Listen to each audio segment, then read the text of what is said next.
So you're planning a trip to Spain. Here's how I'd spend 8 days in Barcelona, Seville, and Mallorca. My name is Audrey. I work for an airline. I'm constantly planning trips and itineraries, and I'm posting them on TikTok so you don't have to worry about it. For this trip, we're flying into Barcelona. We are using public transportation, so there's no need to rent a car. Day one, we're arriving in Barcelona and we're headed to our hotel to check in. We do want to beat jet lag, so after you check into your hotel, we're headed out into the city. To get a good taste of Barcelona, we're headed to La Rambla, which is Barcelona's most famous street. It's lined with cafes, shops, and street performers. When you need a bite to eat, I recommend going to La Boqueria Market. On day two, we're headed to La Sagrada Familia Basilica. This is a popular church. If you think Barcelona, this is exactly what you're thinking of. It is under construction, but it is still just as stunning and beautiful as you've seen, and you can't miss going to it on your trip. I definitely recommend booking your tickets in advance for this. La Sagrada Familia is designed by Antoni Gaudi. So after that, we're headed to Park Güell, which is another one of Gaudi's masterpieces. We're sticking with the same trend, and if time allows on this day, we're gonna head to Passeig de Gràcia, and we're gonna visit Casa Batlló and Casa Mila, which are other famous works by Gaudi. On day three, we're taking a day trip out to Montserrat. It is about an hour from Barcelona. This is a stunning mountain, and it is also home to a famous monastery, and it just can't be missed. After visiting the monastery, you can also enjoy a nice hike through the natural park in Montserrat. Then we'll head back to Barcelona for the evening.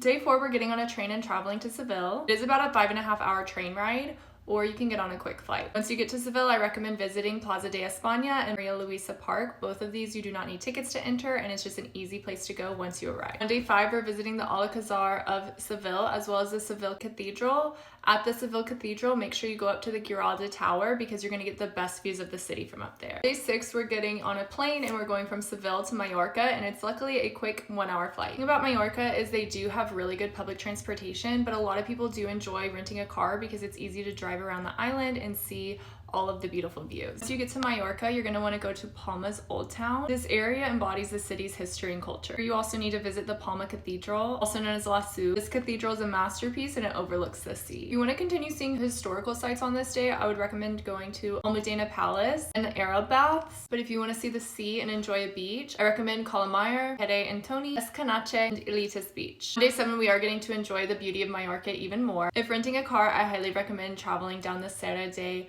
Tramontana mountain range. It's a beautiful drive. No matter what, we're definitely visiting the town of Valdemasa. It has beautiful cobblestone streets and is known for the Royal Carthusian Monastery there. One place that we have to visit in Mallorca is Dea. If you haven't heard of Dea, Dea is a beautiful, picturesque city and is home to Cala Dea Beach. Of course, we'll be stopping and relaxing there. If you want to go for a hike, you can go up to Sa Fardada, which is a rock formation with beautiful views. And unfortunately, that brings us to the end of our trip. On day 8 will be our travel day home. But depending on what time your flight is, you can enjoy parts of Mallorca that you didn't get to see before. What questions do you have about Spain, and which place should I cover next?